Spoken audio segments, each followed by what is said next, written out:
नमस्कार साथियों, कैसे हैं आप सभी। आशा करता हूँ आप सभी बहुत अच्छे होंगे। तो स्वागत है आप सभी का एक और नई वीडियो में। तो देखिए आपके सामने एक एम्पलीफायर नज़र आ रहा है जो कि बहुत ही कम वाट का एम्पलीफायर है। करीब 30-35 वाट का ये एम्पलीफायर होगा और ये एक नेशनल कंपनी का एम्पलीफायर है जहाँ पर इसका मॉडल नंबर NFU50 है। देखिए ये 12 वोल्ट बैटरी से भी ऑपरेट हो जाता है और इसमें USB वगैरह आपको नज़र आ रहे हैं। इसमें आपको 3 माइक देखने को मिल जाते हैं और इसकी बैक पैनल की बात करें तो आपको बैक में क्या क्या देखने को मिलता है। तो देखिए सबसे पहले तो आपको यहाँ पर ये केबल देखने को मिल जाती है 220 वोल्ट की। फिर यहाँ पर आपको बैटरी के ऑप्शन देखने को मिल जाते हैं। इसमें आपको 3 ट्रांजिस्टर देखने को मिल जाते हैं जो कि 2 मेन ट्रांजिस्टर होते हैं, एक ड्राइवर ट्रांजिस्टर होता है। और फिर इसके बाद आपको यहाँ पर DC फ्यूज देखने को मिल जाता है और यहाँ पर आपको कॉमन 4 ओम और 8 ओम देखने को मिल जाता है। यहाँ पर आपको ऑक्स इन या CD का ऑप्शन भी देखने को मिल जाता है और यहाँ पर एक एंटीना का ऑप्शन भी आपको यहाँ पर देखने को मिल जाता है। तो बैक पैनल में बस इतना ही। तो देखिए प्रॉब्लम क्या थी कि ये एम्पलीफायर बिल्कुल रेडी था, केवल इसका ये ट्रांसफार्मर यहाँ पर जल चुका है। तो इसी ट्रांसफार्मर को हम आज रिवाइंड करने वाले हैं। तो बने रहिए वीडियो में और किस प्रकार से ट्रांसफार्मर को रिवाइंड करते हैं। आपको सभी सवालों के यानी आपके सभी सवालों के जवाब इसी वीडियो में मिल जाएंगे, जो कि पावर ट्रांसफार्मर है। यानी पावर ट्रांसफार्मर से रिलेटेड जितने भी आपके यहाँ पर डाउट होंगे सभी क्लियर हो जाएंगे। किस प्रकार से एक पावर ट्रांसफार्मर को डिजाइन किया जाता है, यानी रिवाइंड किया जाता है या फिर डिजाइन किया जाता है। तो आज की वीडियो में आपको इसका कंप्लीट डाटा देने वाला हूँ, साथ ही साथ बताने वाला हूँ कि किस प्रकार से आप इस ट्रांसफार्मर को रिवाइंड या फिर आप किसी अन्य प्रकार से यानी इसके वोल्टेज को कम ज़्यादा करना चाहते हैं तो वो भी आप कर सकते हैं। तो चलिए इस वीडियो को स्टार्ट करते हैं। तो देखिए इनमें से कोर को निकालना तो बहुत ही आसान होता है, तो आप निकाल ही लेंगे। तो फिलहाल मैं इसकी कोर को निकाल कर आपको बताता हूँ। तो देखिए इस ट्रांसफार्मर में मैंने इसकी कोर को निकाल लिया है।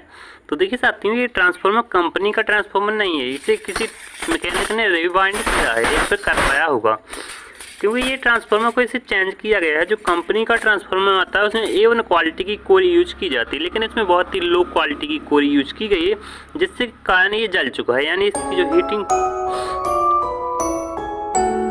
तो देखिए मैं यहाँ पर अपने स्टूडियो में आ चुका हूँ। यहाँ पर मैंने पेन और पेपर यहाँ पर ले लिया है। तो आइए मैं आपको इस ट्रांसफार्मर का डाटा निकालने का तरीका यानी अच्छा सा सिंपल सा बहुत ही आसान तरीका बताता हूँ। तो देखिए सबसे पहले तो हमें क्या करना होगा कि जब हम अपने ट्रांसफार्मर को उकेलते हैं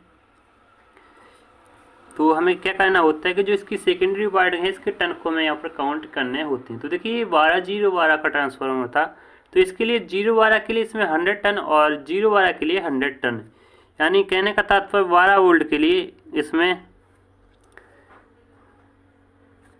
100 टन दिए गए थे। तो देखिए अब आप को पता चल गया कि 12 वोल्ट के लिए यहाँ पर 100 टन दी गई थी। तो अब हमें यहाँ पर TPV निकालनी होगी, यानी टन पर वोल्ट। तो TPV निकालने के लिए आप क्या करेंगे कि 100 में जैसे ही 12 का भाग देंगे तो यहाँ पर आपकी TPV निकल आएगी। तो यहाँ पर जो हमारी TPV निकल रही है वो 8.33 TPV हमारी निकल आई। तो देखिए हमारी TPV निकल आई। तो अब हमें करना क्या होगा कि अब हमें यहाँ पर 220 वोल्ट के लिए टन को पता करना है कि कितने टन हमें देने होंगे। तो इसके लिए आप क्या करेंगे कि 220 गुणे 8.33 कर देंगे तो आपको यहाँ पर इसके टन को यानी इसके टन मालूम चल जाएंगे। तो यहाँ पर आपको 1833 टन देने हैं और 240 वोल्ट के लिए आप यहाँ पर 2000 टन दे सकते हैं। तो इस प्रकार से आप बहुत ही आसान तरीके से अपने ट्रांसफार्मर का डाटा ज्ञात कर सकते हैं और इसे अच्छे तरीके से रिवाइंड कर सकते हैं। तो देखिए अभी तक जो बातें की थी वो ही केवल इसके टन की, कितने टन पर हमें कितने वोल्टेज देखने को मिलेंगे। अब बात करते हैं वायर गेज। तो आप वही वायर गेज यूज कीजिएगा जो कि ट्रांसफार्मर में वायर गेज निकला था, क्योंकि यदि आप यहाँ पर वायर गेज को कम यानी वायर गेज की वैल्यू को बदलते हैं तो यहाँ पर आपके ट्रांसफार्मर के एम्पियर में फ़र्क पड़ सकता है। तो आप कोशिश कीजिए कि आप वही वायर गेज यूज कीजिएगा।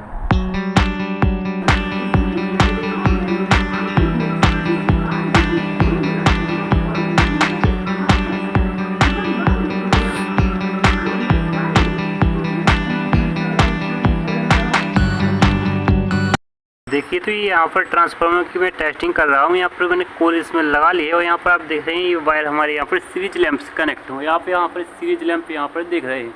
जो कि यहाँ पर बिल्कुल भी ग्लो नहीं कर रहा है। देखिए मैं एक बार आपको टेस्ट करा के बता देता हूँ। तो देखिए जैसे ही मैंने यहाँ पर शॉर्ट किया, हमारा सीरीज लैंप यहाँ पर जल चुका है। तो यानी हमारा यहाँ पर सीरीज लैंप से ही ट्रांसफार्मर कनेक्ट है। तो देखिए एक बार मैं इसके वोल्टेज चेक कराने की कोशिश करता हूँ।